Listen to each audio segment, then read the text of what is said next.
Shohei Ohtani has welcomed a new baby girl. We'll talk about Shohei and dad's strength. Also, 10 big Dodgers takeaways from the week that was. We have injury updates. We're going to talk about this Dodgers offense that has not looked great for the last couple of weeks. All that more coming up next on Dodgers Dugout Live. It's time for Dodger baseball. Welcome to Dodger Stadium. This is the golden age of Dodger baseball. The Dodgers are building a dynasty. You got it, Warrior Parade! We got it, Parade! The Dodgers punch back and head to the championship series! Ohtani starts the 50-50 club. Monkey magic. Freeman hits the ball to right field. She is gone! Start the party, Los Angeles! Your Dodgers have won the World Series! Think blue, bleed blue, and I'm out. What is up, Dodgers Nation, and welcome to another episode of Dodgers Dugout Live, the #1 Dodgers show and podcast on YouTube. My name is Doug McKain, credential member of Dodgers Media. You can follow me on X and Instagram at DMac_LA. Now, if you haven't yet, do me a huge favor, subscribe to the channel, hit the notification bell, hit the like button. This is Dodgers Dugout Live. Everything you need to know about your boys in blue in less than an hour or so. You always want to have those notifications on so you know when we are going live. It's always Monday through Friday, 12 o'clock usually, sometimes a little later, depending on roster moves and different news stories and things like that. But make sure you're locked in Monday through Friday, also for the post-game show as well. A reminder, the Discord has been popping off. The VIP Nation access is what you need to do. It's $6.99 a month, and you get behind-the-scenes content, exclusive merch. You get a call to Dodgers Dugout Live, interviews, Q&As. We got a lot of surprises for the Dodgers Nation Discord all year. And if you're going to do me a huge favor, go and subscribe to The Big Lead. That is my new show about all sports, really tons of Lakers, basically an unofficial Lakers podcast. We're doing a Luka Doncic jersey giveaway over there. So find me on The Big Lead, subscribe to the Discord, subscribe to the channel.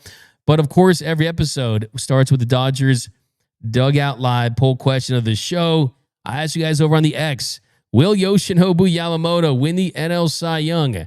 And right now, 89% of you say yes. So yes, I'm sure a little biased there. He's one of our guys, so definitely we want him to win the Cy Young. But certainly, he's gotten off to an incredible start. We'll talk some Yamamoto in just a bit. But drop those comments down below. Drop your questions and comments. We're going to give out a comment of the show later on the 7th inning stretch. But of course, every episode, we got to get into the leadoff. Leading off, the hottest story in Dodger baseball. So the hottest story in Dodger baseball, been a couple of days, but it still is front page news all around Japan.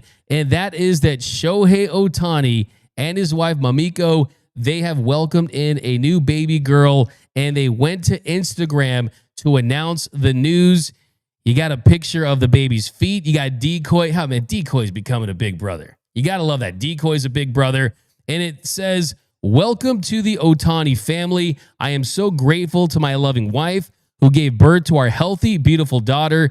To my daughter, thank you for making us very nervous yet super anxious parents. I would also like to thank the Dodgers organization, my teammates, and the fans for their constant support and kind words of encouragement. I would also like to express my sincere gratitude to all of the medical professionals and everyone who dedicated their support to us up until this wonderful day. So great to hear that Shohei Ohtani did stay back in Southern California for the birth of his first child. But just like that, he was back in the Dodgers lineup on Sunday, did go 0 for 3, had a walk and a strikeout. But I'm telling you, the dad strength Shohei is real. He hasn't hit one out of the stadium yet, but with the dad strength, it's going to happen. And I can't wait to see it. He is going to enter that list of Willie Stargell, of Mark McGwire, of Giancarlo Stanton and Mike Piazza and Fernando Tatis Jr., guys that have hit the ball entirely out of Dodgers Stadium. Basically almost did last year when he went under the Daisu sign. But congratulations to Shohei. It's incredible news. I'm pretty sure that she's going to be the first woman ever that throws 102 miles per hour and hits 600-foot bombs. That'll be 18 years from now. But exciting stuff for Shohei. Question is, what sport do you think she'll play? Let me know down below. So congratulations to Shohei Ohtani. Back with the team. A dad strength version of Shohei. Can't wait to see it. Dave Roberts said that he talked to him. He's so excited, so happy about it. But he's back with the team, and he's going to be hopefully back on the mound in a couple of months. So that's another thing, too. Dave Roberts, he gave an update to Jim Rome. Jim Rome. Shout out to Jim Rome. Shout out to the jungle. You know, I actually called Jim Rome show when I was 10 years old. And I dropped a take on Jim Rome show about Shaquille O'Neal because he was hating on Shaq. And I was like, why are you hating on my boy Shaq, Jim Rome? And he actually racked me, which was pretty awesome. Called Jim Rome show at 10. It's still the recording somewhere. But Dave Roberts said that Shohei's still a couple months away. And I think that's nothing really new from what we've heard. But that is where they're at right now. So, yeah, great news. Shohei back. Let's get some comments here. Let's see what you guys have to say about Shohei Ohtani and his new baby girl. Got some comments down below.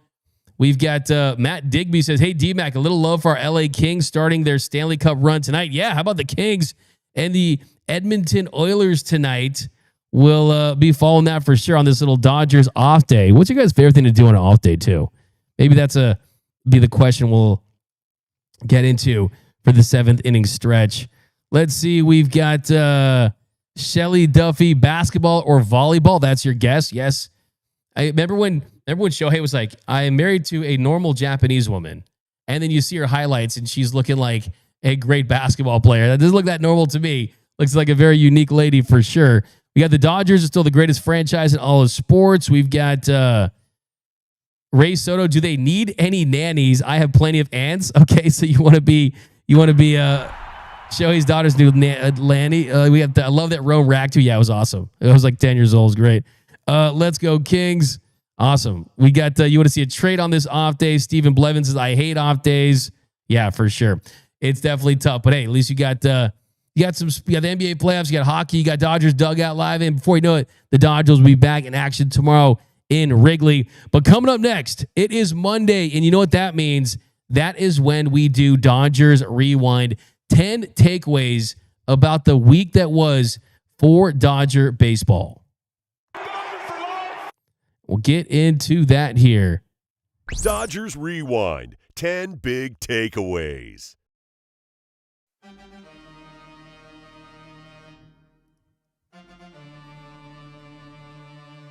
So the first big takeaway is the Dodgers, they take 2 of 3 from the Texas Rangers. That was my prediction.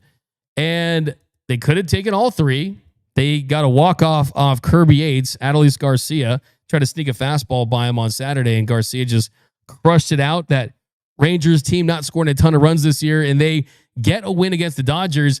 But the Dodgers sitting at 16-7, half game back of the San Diego Padres. The Padres have been a problem all season. It's just a month in, really. And the Dodgers, all things considered, a plus 10 run differential that is not as good as the plus 35 that the Padres have put up. But all things considered, the Dodgers have the second best record in baseball, sitting at 16-7, half game back of the Padres, not only in the division, but for the best record in the sport. But I have seen some things that I don't love. And my first big takeaway is this is not the Dodgers offense that we're going to see for most of the season. The Dodgers offense that is filled with superstars, all-stars, great hitters. They've had their moments from each and every player for the most part, but they have yet to pop. They have not performed to their expectations, to their standard. And I just want to remind you that, yeah, most baseball teams, most shows about a particular team that sees the Dodgers record, second best record in the sport, right behind the Padres, 16 wins. You're on pace for a great season. In most cases, you wouldn't have that much to complain about. But you know that you have to spot the pimple on the supermodel if you're me, because I'm not looking at this Dodgers team through the prism of, oh, they're a really good team in the NL West. Oh, they're a World Series contender. No, I'm looking at this team that has one of the most expensive rosters that could go down as the most expensive roster that we've ever seen, that has the opportunity to go down in history as one of the greatest baseball teams ever. That's how I'm looking at this team. That's the prism I'm looking at. So when it seems like, hey, I'm holding them to a high standard, I'm highly critical, whatever that means, it just means that it's because of what this team is talented. It's how talented they are. If I was looking at the Tampa Bay Rays offense and I'm complaining that they don't have a top 10, whatever, it'd be one thing. Or a Pirates offense, they don't have a top 10 thing, whatever, it'd be one thing, because that's not realistic. They don't have that potential. This Dodgers team does. And since the beginning of April, this Dodgers offense, they just have not performed up to their expectations. So my first big takeaway is this offense of the last week is really the offense that we've seen for most of the season. Now you look at, for most of the season, the Dodgers, if you look at runs scored, they're 10th in runs, 100 runs on the year. And you look at the home runs they've hit, 36 home runs, that's second behind the Yankees. But almost 60% of their runs have come via that home run ball. And that is not a way to live. You look at batting average for this offense, the Dodgers hitting .227 as a team. That's 10th in the sport. Now, for the most part, individually, I'm not all about using batting average to evaluate a team or a player. When it comes to a team, it does give you an idea of the opportunities that they're creating. They have a .311 on base. That's 15th in the sport. If you look at the walks, this is a team that's always top 5 in walk rate and drawing walks, not expanding the zone. This team has 82 walks on the year. That's good for 9th. And then you look at how this team has done since the beginning of April, and those numbers have been on the low side since the start of April 3rd, since they started that road trip. I'm using that road trip after the Atlanta series, and you go to Philly, and since April 3rd, the Dodgers 26th in runs, 25th in batting average, 22nd in on base, 28th in hits, 19th in slug, 20th in OPS, 22nd in weighted runs created plus. Strikeouts have been higher. I mean, this team has been a bottom third offense since the beginning of the month, essentially. And it's concerning to me just because this is not who this team is. And yes, Freddie's missed some time.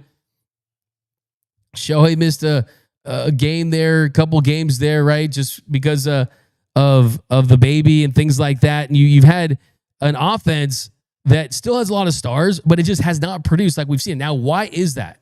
Well, I think the first thing you look at is not always the bottom of the lineup, because I know everyone focuses on the 7, 8, 9. I'll talk about those guys. But it's also guys like Teoscar Hernandez and Mookie Betts. Since the beginning of April, they have not been great. You look at since the beginning of April for Mookie, for Teoscar Hernandez, Teo, he is around 117 weighted runs created plus, not terrible.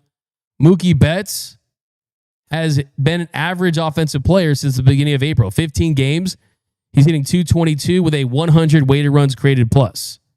Shohei Ohtani, since the beginning of April, a 119 weighted runs created plus, hitting .245. Basically, the only player since April 3rd that has been elite at the plate is Freddie Freeman.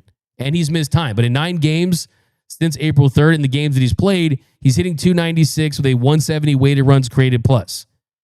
But then you look at the bottom of the lineup. And that is what has really held this team back as well. And that's because your 7, 8, 9 hitters have all been well below average since the entire season started, and also since April 3rd. Since April 3rd, Max Muncy, I do want to point out that he definitely is improving for sure. Max Muncy on the season, hitting 191 with a 65 weighted runs created plus. But in the last 7 days, his last 7 games, Muncy's actually improved. He's been 10% above league average. He has a 22.2% walk rate, so that's gone up. So that's definitely a step in the right direction. But you've also seen Andy Pages, Max Muncy, and Michael Conforto underperform since the beginning of the month. Since the start of the month, Muncy hitting 191 with a 65 weighted runs created plus. Andy Pages hitting 159 with a 63 weighted runs created plus. Miguel Rojas, a -9 weighted runs created plus. Austin Barnes, a -30 weighted runs created plus. Chris Taylor, 41 weighted runs created plus. Michael Conforto has been really just around league average. And in the last 7 games, he's been 23% below league average. So basically all this is to say is the bottom of the lineup, they have not even been close to league average as a group. And that's why someone like Shohei Ohtani on the season has not getting the run producing opportunities. Shohei Ohtani, 8 RBIs all year.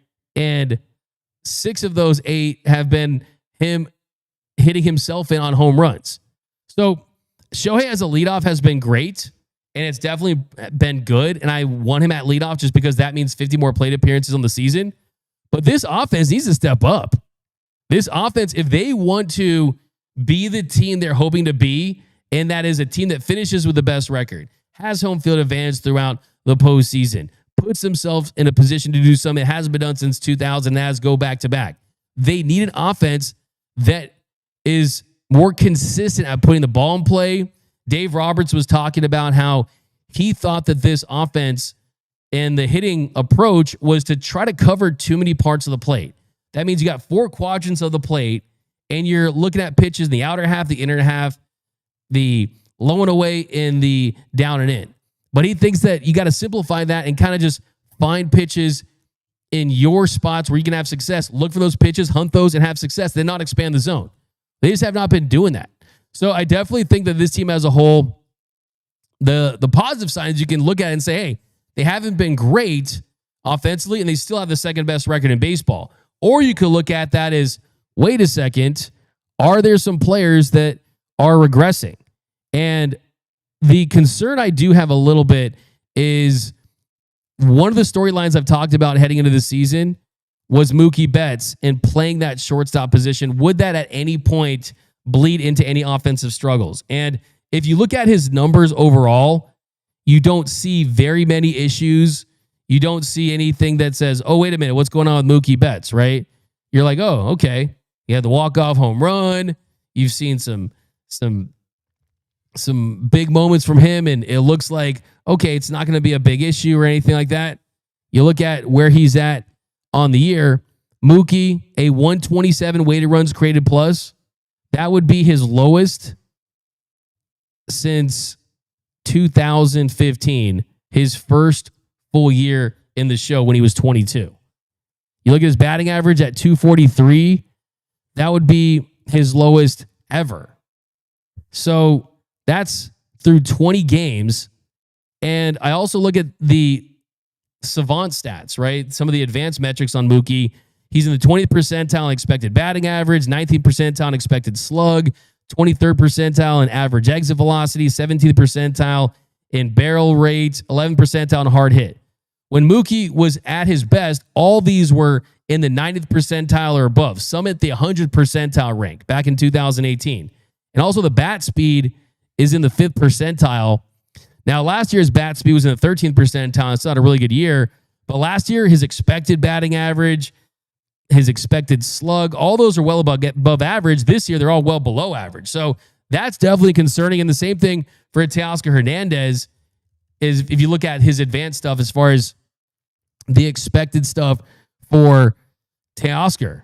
Teoscar, his average exit velos in the 4th percentile. I mean, some of his stuff is a little more consistent, but yeah, I definitely am a little concerned about that. I'm kind of looking at kind of the hard hit profiles for Mookie and Teoscar Hernandez, but this offense, you definitely want to see more balance. You want to see more contact. You want to see more run producing opportunities, and hopefully that will lead to better production from the top of their guys. But let me know down below in the comment section, what do you think about this Dodgers offense right now?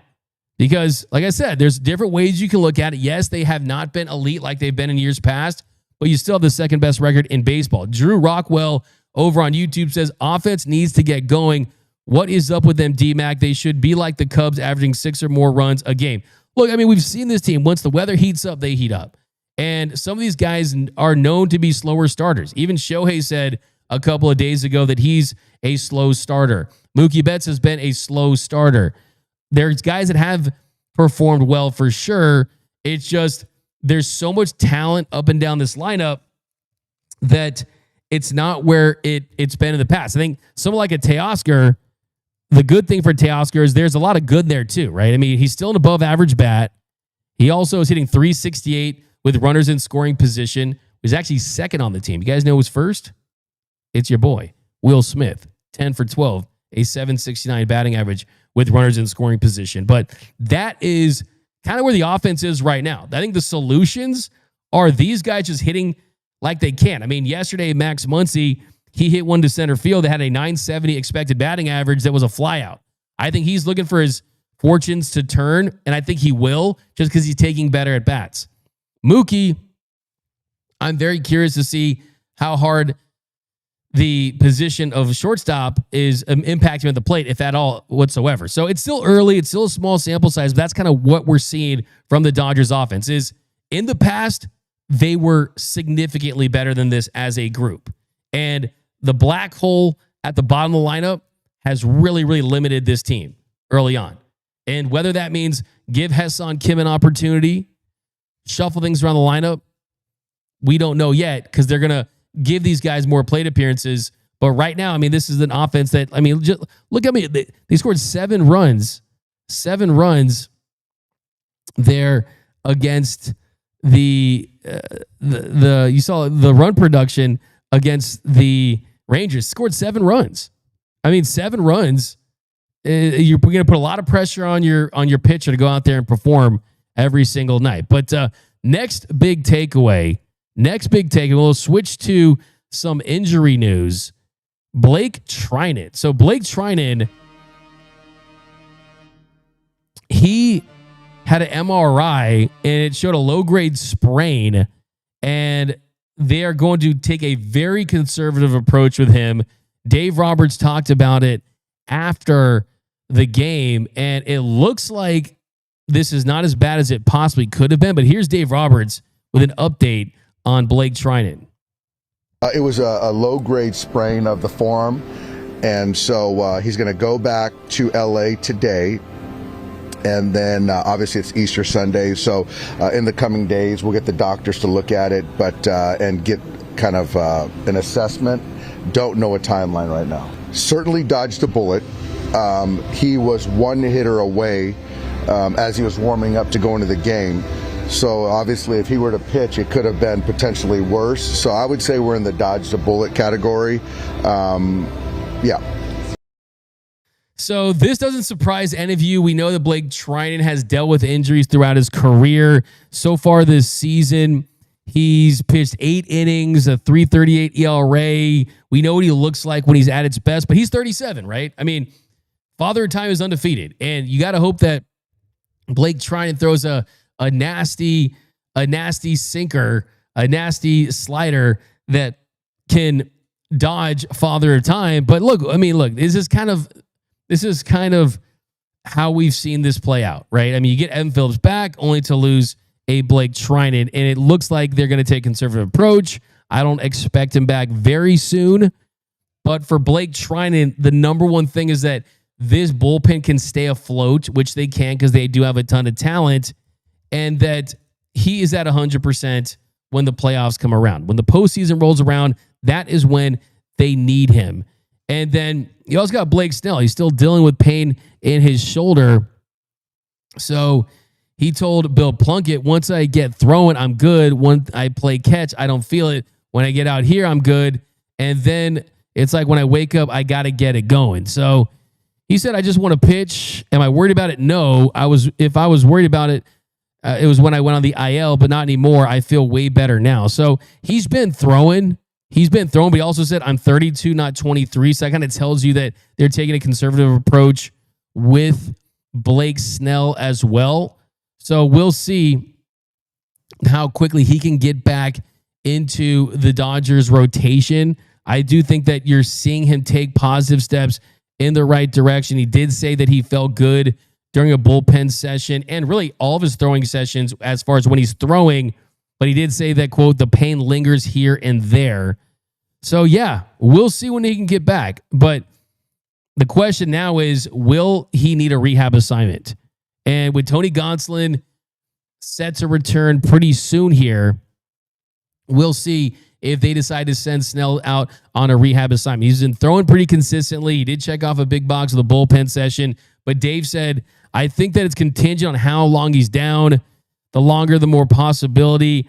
If it's a shorter side, then probably not. It hasn't been that long, so if he can get back and feel good and frisky, then we can move it quicker, and if not, then we're going to slow play him. It feels like they'll slow play him because that is what they do. I don't like hearing that it's lingering because he needs to get his season going, man. He's been playing catch on flat grounds, and that really is kind of the biggest thing.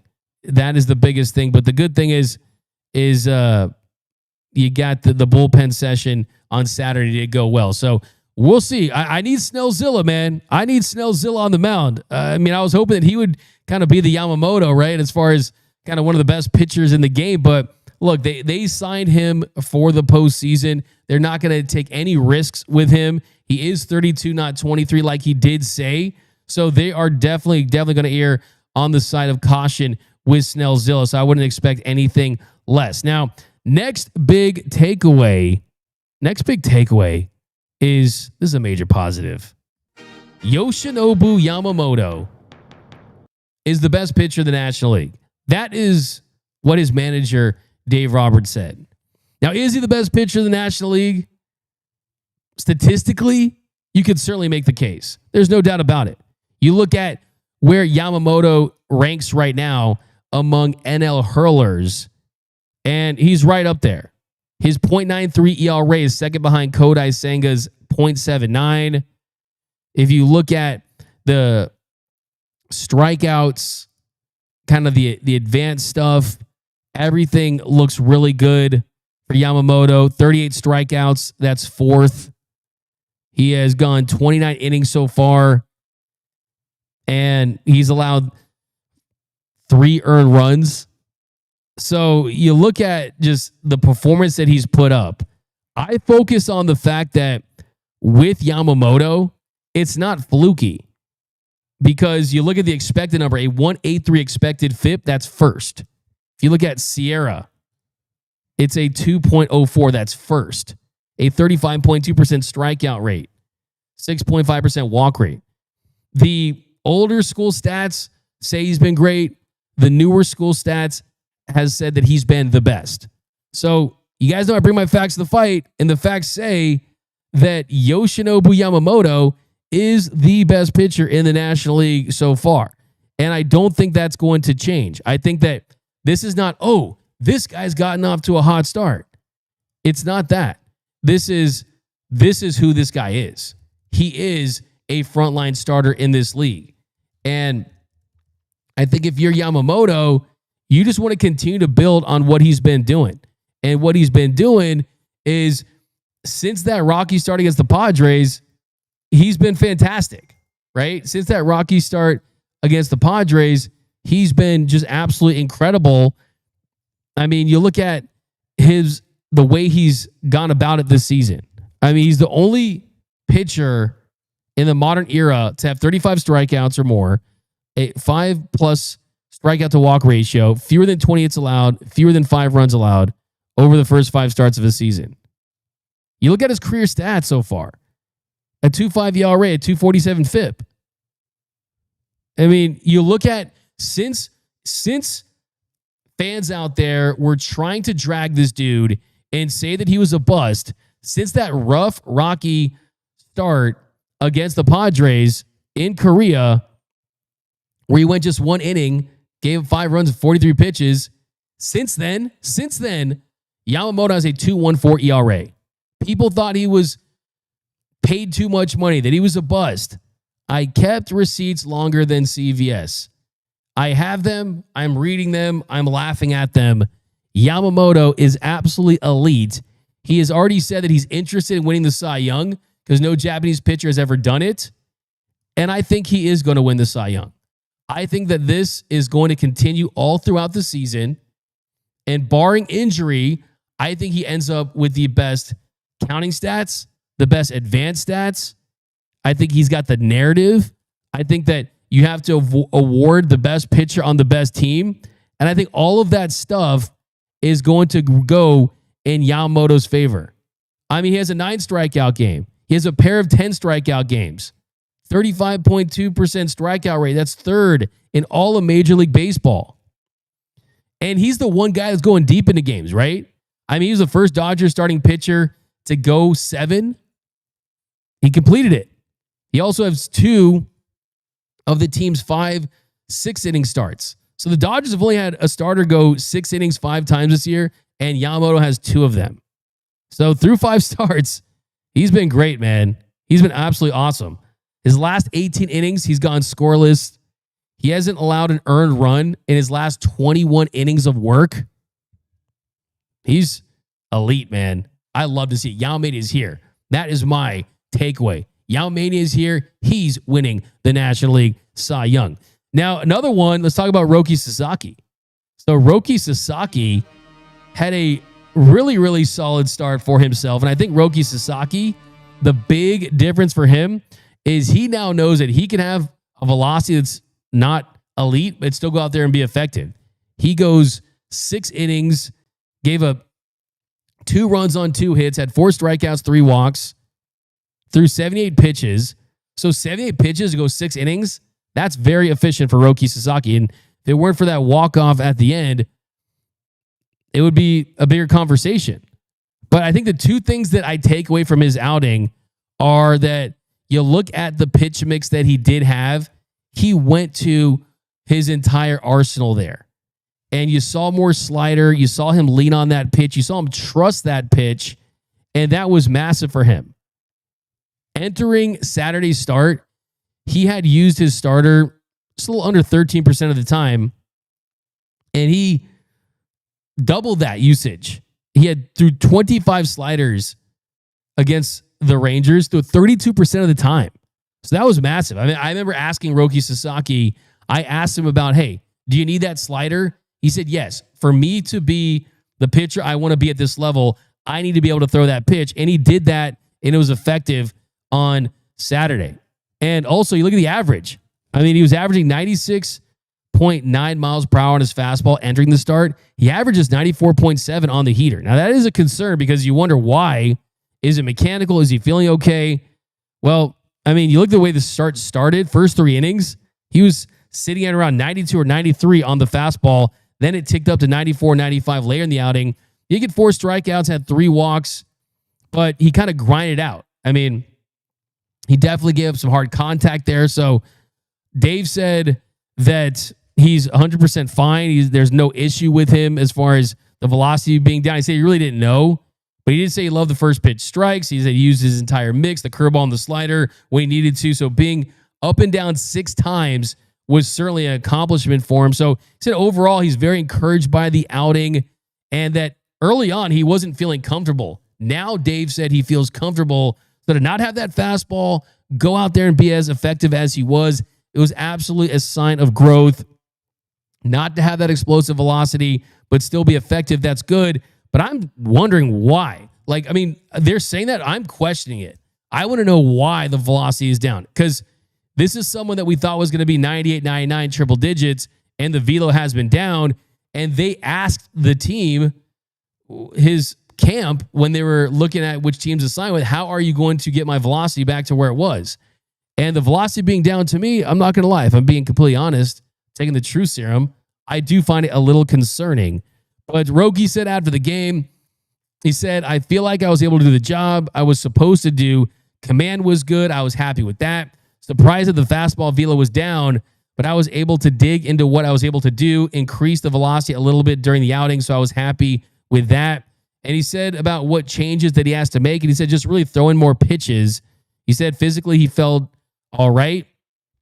And the reason for the more sliders, he said, my fastball was hit hard. He felt like I had to mix more pitches, so it became something I was able to rely on. So the biggest takeaway from Roki's outing is, if this is the slider we get, if this is the approach to pitching that we get, if the velocity comes back and then you combine it with the tactical approach and the increased effectiveness of that slider that we saw on Saturday, then you get Cy Young. Then you get Roki of the Year. But I don't think we can have one without the other. I think we need the high upside velocity plus what we saw Saturday to have him be what Andrew Friedman has said, and that is a guy that thinks that he has the potential to be the best pitcher on the planet, and they believe that as well. So I don't think this version of the Roki Sasaki experience is the one that we signed up for and we're hoping to get. Even though he was good and was effective, we want to see the more explosive version of Roki Sasaki. Now, a couple more from this weekend. Takeaway for Tyler Glasnow is he just had some bad luck lately.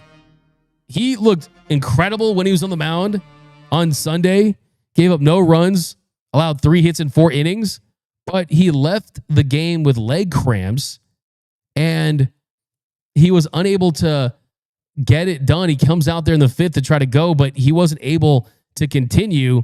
Here was Tyler Glasnow after the game talking about the leg cramps and why he had to leave his start. Yeah, I just started in like the 3rd. I just had the same, like, my entire low half just started cramping up, and it just got worse and worse. And then I was able to early on like stretch it, and then it just fully grabbed, and I couldn't get rid of it. So I was just changing the way I threw, and I just wasn't letting go. That happens sporadically. It's not like a fatigue thing. I've tested the hydration. Like, I'm not really quite sure why it keeps happening. It hasn't happened in a while, and hopefully I can just take it into this week and figure it out. So it was kind of the same. It's like ankles, calves, feet, like both sides. So it's just like after a while, it just gets to the point where it's fully locked up, and then I'm not sure why. I think just started in the 3rd, and then it was like I was able to kind of get through it, and then it just got to the point where it wouldn't let go. I don't know. I'm not quite sure. I've done like all the hydration stuff. I do all the supplements. I'm not sure. I think we'll try and figure some stuff out soon, and just hopefully it doesn't happen again. Both, but mostly the right leg, the push-off leg.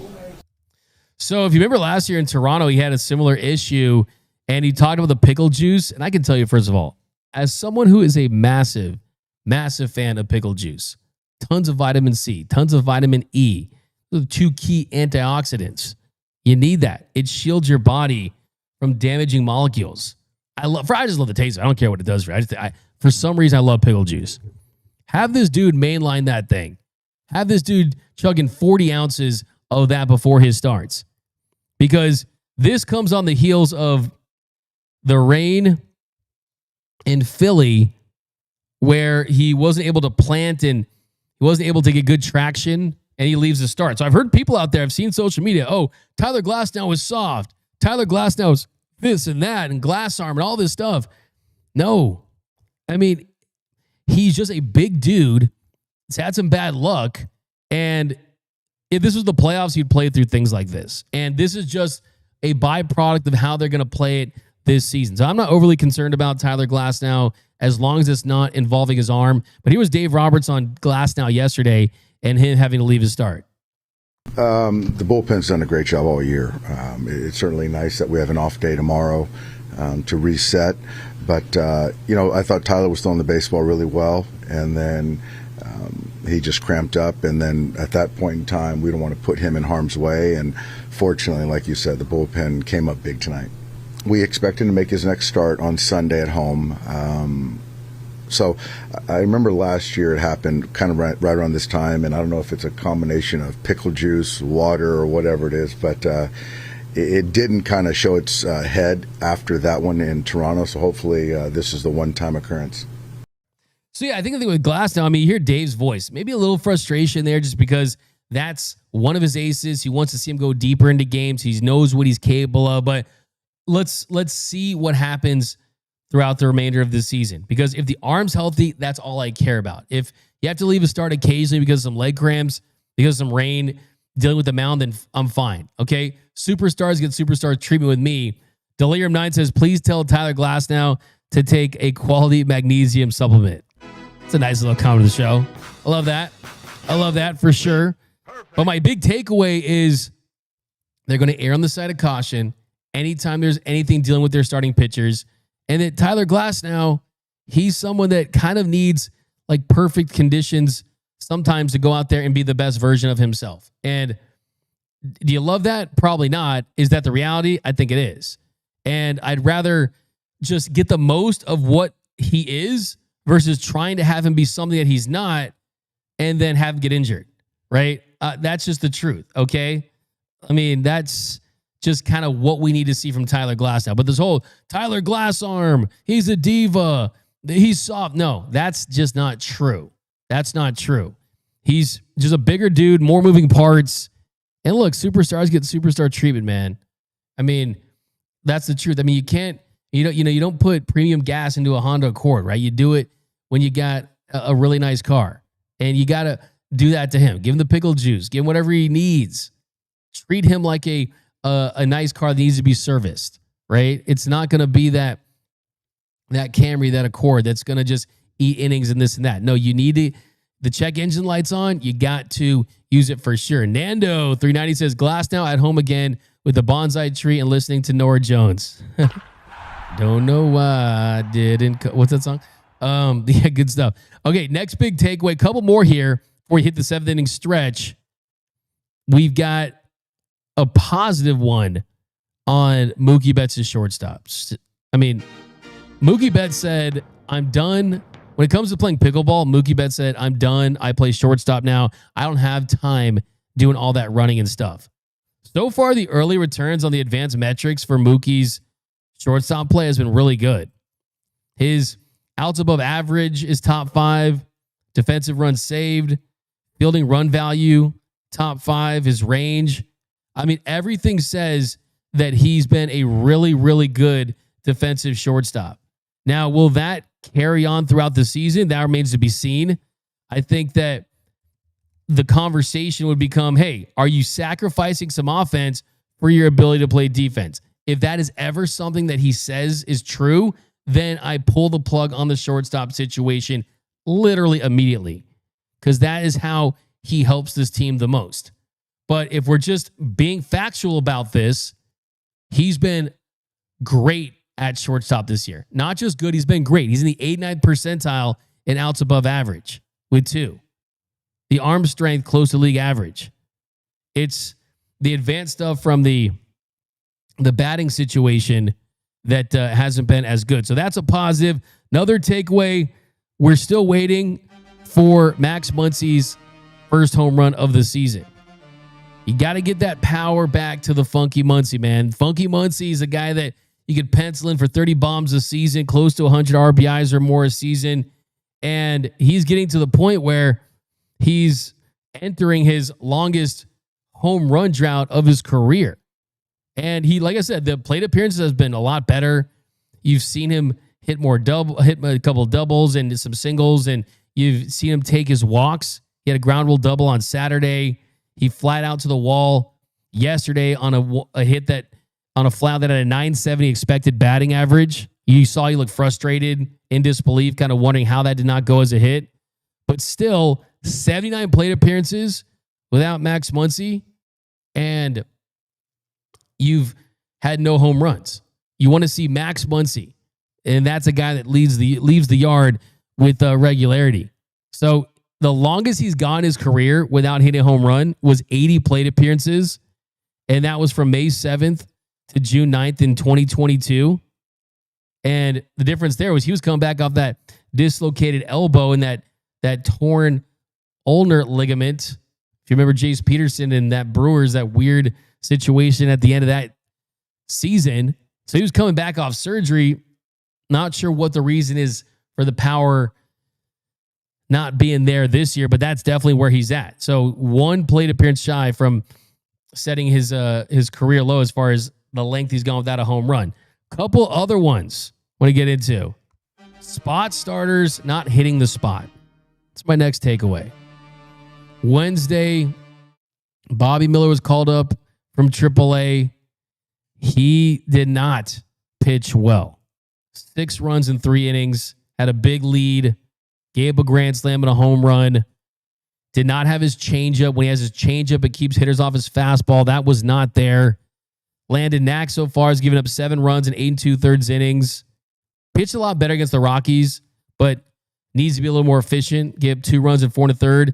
And then Robleski against the Nationals gave up 8 runs in 5 innings. So far, when the Dodgers have called upon their young guys down on the farm to bring them up for spot starts, it hasn't hit the spot.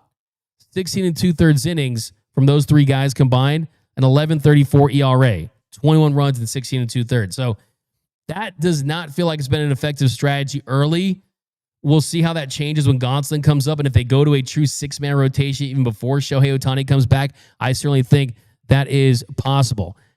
Last takeaway I'm going to talk about today is Ha-Seong Kim. We're going to be on Ha-Seong Kim watch the entire season. And on Sunday, he was big in both of OKC's wins. He had 3 hits, 4 RBIs in their doubleheader. He had a 3-run home run in the first game. Also had 2 big stolen bases in the second game. On the year, Ha-Seong Kim, 19 games, hitting .265 with an .840 OPS, 7 doubles, a triple, and 4 home runs in 83 at-bats. The better he performs, and he's going to get his opportunity. I believe it. I want to see Ha-Seong Kim get that shot. It's still a little early, but I think we're getting closer to it. But those are my 10 big takeaways from the week that was here on Dodgers Rewind. And now let's get to you guys on the 7th inning stretch. The 7th inning stretch.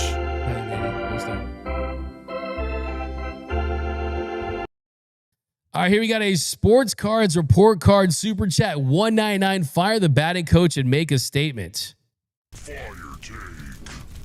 Hey, this is it's still early. I think Robert Van Scoyoc does a heck of a job, and the rest of the hitting coaches definitely look at this as a full season. So I think that you can't fire a hitting coach when you have the second best record in baseball. And yes, the offense has not been great, but let's see what they look like with Shohei and Freddie and Mookie for a couple of months and not having to miss significant time. Let's see what it looks like when the bottom of the order hopefully is contributing more. But yeah, that's a fire take because it's a hot take right there. BC, they were 9th in playoff ERA out of 12 teams. They won with offense, and if they can't carry this team like in 2022, they won't repeat no matter how good the pitching is. Yeah, I mean, it's a really good point, BC, and that's something that this team relied on. Like I said, if you want the dub, you've got to slug. But at some point, if you're too home run reliant and almost 60% of your runs are coming via the long ball, that does take its toll on your offensive production overall. MB predicting 21 home runs for Muncie this year. Drew Rockwell says Justin is the best out of them all. Yeah, I think Robleski should get another shot, but he just had a bad outing there. Glasnow is load management from Enrique Ords. El Rojas, I'm still waiting on this lineup to hit on all cylinders. Yeah, it's a great point. They haven't hit on all cylinders. They're like in second or third gear, and there's so much room for improvement. I mean, even you look at Shohei Ohtani, who is by far their best player. Even Shohei Ohtani said a couple days ago, he told us that he never looks at himself as a great starter, right? And Shohei has been really good, has not put up MVP numbers yet, hitting .277 with a 150 weighted runs created plus 6 home runs. I do think that some of that can be attributed to not getting a ton of great opportunities at the plate, but even their best player hasn't been at his best. And a lot of times you see that trickle down and guys feed off that. So that's a fantastic point. Bilal K. Paez, last at-bat was good morning, good afternoon, good night, and he looked worse, and worst on all 3 pitches. Yeah, it's tough, man. Major League Baseball is hard, man. It's tough to hit a baseball, man. Tyler Serrano, the Dodgers were the same position last. And look, I will say, kind of going back to that Paez point, they're in evaluation mode. They are giving him time, extended time, to see if he can be something. Let's not forget what happened with James Outman last season. He was coming off a top 3 Rookie of the Year finish where he hit 23 home runs. We didn't see him after May. Look at Miguel Vargas when he got his runway. Big runway. We didn't see him later in the year. They are not afraid to send guys down. They're not afraid to make moves at the bottom of the order. So I would view it as this. Andy Paz, you're not going to have the regret of wondering what he could have been because he's going to get an adequate opportunity, right? He's getting that full opportunity, 150 plate appearances, a couple months of action to see if he can be something. If his numbers stay the same for 2 months, I guarantee you, I'll give you my watch. Once you guys want my watch, take it. If you want the Shohei bobblehead, take it. If you want the Freddie bobblehead, you can take it. If Andy Paz puts up these same numbers for 2 months, they're going to make a move. If they don't, I guarantee you can take all my stuff, man. Take my phone. It's not cracked like Luca's phone, but I'm just telling you that you got to feel good about the fact that they're thorough in their process, and that's what they're doing. Charlie 199. Not move, add on short, and not move, add, and I just can't understand what this even says. We got Tyler Serrano. The Dodgers were the same position last year and they won the World Series. Yeah, I'm not. I feel really good about where this team's at. Like I said, I'm viewing them in the prism of they could be the best team of all time, and I want to see them repeat. And I just know that this team is capable of clicking on a higher level. And the pitching has been great. The hitting, I think, is going to catch up, though. And I'm excited to see it. Dibs on D-Max hat. What's up, NS? I got you. Hey, join the Discord, man. Alex Rancher, it takes 150 at-bats to evaluate Paz, according to Roberts. Same thing with Lux last year. And Lux turned it on. We've got Mr. Classic. Glad the Dodgers don't play the Padres till later. Yeah, it's going to be box office when they do. Nendo, 390 Paz and Outman for Robert and Vargas. LOL. You want to bring my boy Miggy Vargas back? Yeah, how has our guy, we got to do a Luis Robert Jr. watch. We're doing that all season long. We had Bob Nightingale. If you didn't watch that interview, go back and watch it. Gave some nuggets about that. Let's see. Hey, Sunday, you had a 1-for-3 game for Luis Robert Jr., and then he had a home run on Saturday. So don't look now. Luis Robert Jr. heating up a little bit. I'm keeping tabs on that dude all season long. He could be the Dodgers trade deadline target. BC, the offense better be good by the time they play S7 San Diego. BC, I want to destroy Verlander's ERA. It's a comment of the show. It's a comment of the show. Delirium 9 says, Paz's defense is improving, and offensively, I like that he often works deep in counts. There's still hope. There is still hope. I mean, it's not all bad with Andy Paz. I mean, you saw him rob a home run that helped Roki on Saturday. Is he a true center fielder? Scouts I've talked to think that he's best in the outfield for the corner spots. But yeah, I think you look at the only thing that you see above average from him is the bat speed. A lot of the advanced stuff. Don't like the year that he's had so far. So you just got to hope that he improves for sure. Oh, Ben Rich, Luis Robert Jr. is better, is garbage, better to get Arenado. Oh, so now people want Arenado, huh? When you guys were giving me crap all offseason for trying to push for an old Arenado? Okay, things change. Charlie 199, why not move Edmund to short and Mookie to second? I mean, so like I said, Mookie has played really good shortstop. You're not going to move a guy off a shortstop that's actually statistically done well at that position. I think for Mookie, it's just rounding things off. I mean, I think the more he play, the more you do anything. I mean, think about Mookie. He cannonballed off the diving board into the deep end, right? That's how big of a, it's like, it was a huge splash, right? When you just jump into that shortstop spot. And when you do that, the longer you do that, the more reps you get, the easier it gets. And then you can kind of focus on kind of getting that offense where it's been throughout his career. I like that. Mario Landaver, April showers, May flowers were okay. MG Yamamoto is a silent fart. He's gross, he's quiet, and he's a killer. Now that is a bruh. And a comment of the show. I love that. Jose Aguirre, Dodgers always going to tear during the summer. Yeah, absolutely. I mean, you know the drill. We've seen this movie before. They're going to go off and they're going to get explosive, no doubt about it. But coming up on the walk-off, something awesome over the weekend. We've been wondering about this guy's whereabouts and when we're going to see him again. And that, of course, was Brent Honeywell. The walk-off.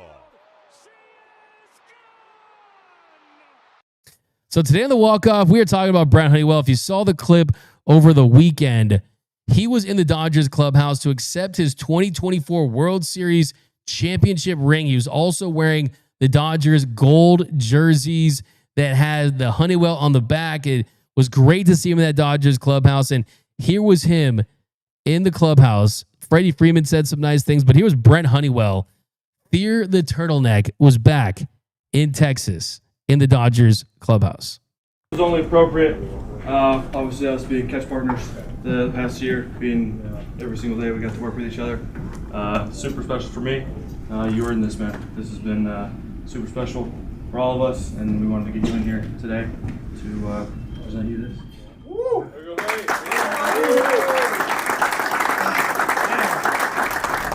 Brent, I think it goes without saying what you did for us in the playoffs last year, especially in Game 5 of the NLCS, will go down as one of the most selfless acts I've seen on a baseball field. For me, personally, I just want to say thank you.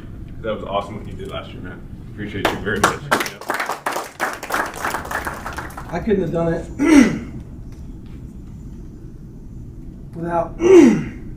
without any of my guys in here, I'll tell you that. Y'all made it easy on me. I'll throw 180 if I got to. I don't give a damn. You earned it, man. Dude, Appreciate you. something I wanted my whole life. Love the sport, love the game, people you meet along the way, but I think we all know it takes one special team every year. Man, I love all y'all. I appreciate this, and I appreciate y'all, and I know I had to come in here and see y'all, so pick up something. All right. Great stuff. Fighting back tears.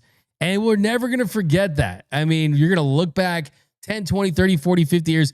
Who was that dude with the mullet and the turtleneck and the show chain? Brent bleeping Honeywell. And he made an impact, as Freddie Freeman pointed out. Game 5 of the NLCS, he wore it. This team had 3 starters, and when they weren't using their high leverage arms, they had their lower leverage bullpen arms wear it. And in that Game 5, where Jack Flaherty was sick, he didn't have it. The Dodgers lost 12-6. Brent Honeywell went 4 2/3 innings. Most he's ever pitched in a game, 67 pitches. Gave up 4 runs on 6 hits, but went 4 2/3 innings and wore it. So the Dodgers could have fresh arms there in Game 6, where they ultimately clinched. And then in the loss in Game 4, where the Dodgers lost 11-4, he went 1 inning, gave up 5 runs and the home run. I mean, he was wearing it, man. In the postseason, he only pitched in losses. Went 8 2/3 innings, had a 9.35 ERA, gave up 9 runs on 12 hits and 8 2/3. But that does not tell the story of his contributions, man. I mean, 4 2/3 innings in Game 5. I mean, that helped the Dodgers win Game 6. Max Muncy told Brent Honeywell after that, hey, you just won us Game 6. Might as well put a W next to his game, next to his name there after they won Game 6. That's how impactful that was. So, man, I honestly want to see him back on the Dodgers selfishly. I mean, who knows, man? He was wearing that Wasserman t-shirt. We haven't seen him yet. But even last year, I mean, look, last year for the Dodgers, he posted a 2.62 ERA in 34 1/3 innings. I mean, bring me the screwball back, dude. Brent Honeywell. But that's going to do it for this episode of Dodgers Dugout Live. My name is Doug McKain. You can follow me on X and Instagram at DMac_LA. If you haven't yet, do me a huge favor. Subscribe to the Dodgers Nation YouTube channel. Hit the notification bell. Hit the like button. Join the Discord. Join the big lead. We'll see you guys tomorrow. Got post-game shows all week. Dodgers Dugout Live all week. We've got guests this week. So definitely lock in for Dodger baseball. But that's going to do it for this episode. And remember, nothing brings us together quite like Dodger baseball. Until next time, think blue, bleed blue, and I'm out.